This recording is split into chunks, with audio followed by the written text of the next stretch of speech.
Nous allons apprendre à utiliser un poste oxyacétylénique. Le poste oxyacétylénique est composé d'un poste mobile ou chariot qui contient lui-même deux bouteilles de gaz.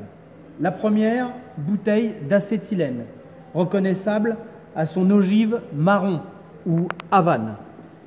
La seconde, la bouteille d'oxygène, reconnaissable par son ogive blanche. Pour utiliser le poste oxyacétylénique, nous allons prendre le chalumeau, défaire les tuyaux que l'on appelle également boyaux, et nous allons régler la pression des gaz. En premier lieu, l'acétylène. Comment se règle l'acétylène? Premièrement, nous ouvrons la bouteille d'acétylène en opérant un quart de tour. Deuxièmement, nous allons ouvrir le robinet d'acétylène sur la lance qui est matérialisée par la petite pastille rouge. Nous ouvrons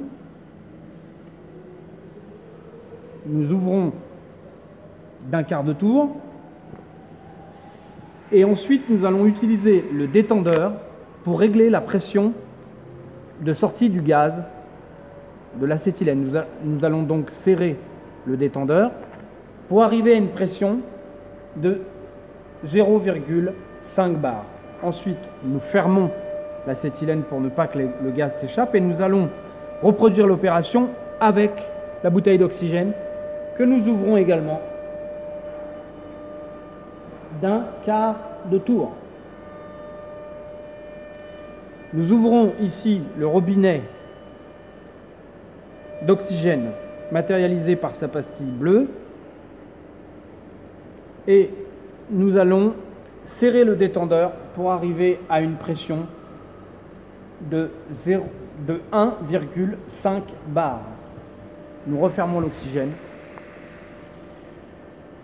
Pour allumer le poste oxyacétylénique, une fois que les pressions des deux gaz sont ajustées, nous ouvrons l'acétylène en écoutant à l'oreille pour voir si du gaz s'échappe. Là, nous entendons un sifflement.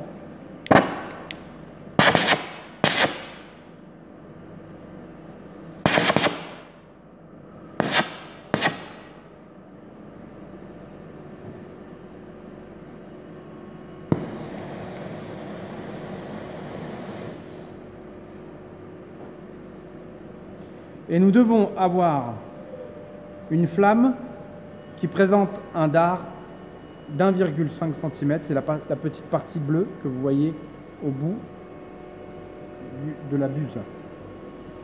Nous refermons le poste. L'opération est terminée.